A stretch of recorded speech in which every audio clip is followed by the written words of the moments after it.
కృష్ణ శతకంలోని 94వ పద్యం. తిరుమణి దురిత విదూరము తిరుమణి సౌభాగ్యకరము త్రిజగములందున్. తిరుమణి దురిత విదూరము తిరుమణి సౌభాగ్యకరము త్రిజగములందున్.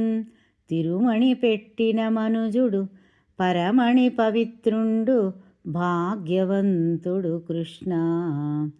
తిరుమణి పెట్టిన మనుజుడు పరమణి పవిత్రుండు భాగ్యవంతుడు కృష్ణ. తిరుమణి అంటే వైష్ణవ సాంప్రదాయంలో పవిత్రమైనటువంటి మట్టి, ధవళ మృత్తిక, తిరుమంత్రం, తిరుమణి, శ్రీచూర్ణం అని కూడా అంటారు. ఇది పవిత్రతకు దైవత్వానికి సూచిక.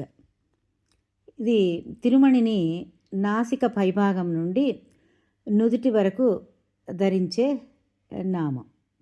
ఈ కాంచీపురం జిల్లాలోని గ్రామం పేరు కూడా ఉంది.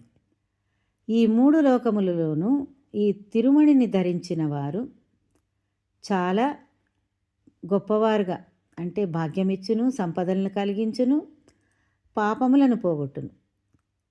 ఈ మూడు లోకములలోనూ పాపరహితుడుగా, పవిత్రుడుగా, ఐశ్వర్యవంతుడుగా అగుచున్నారు అంటే ఏదో చక్రాలను యాక్టివేట్ చేయడానికి కూడా ఉపయోగపడుతుంది అంటూ ఉంటారు.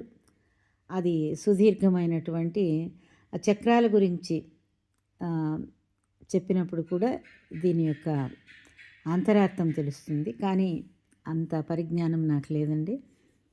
ఈ తిరుమణి అన్నది హిందూ సాంప్రదాయంగా అందరూ ధరిస్తూ ఉంటారు. ఒక విధమైన రక్షణ దేహానికి, శరీరానికి.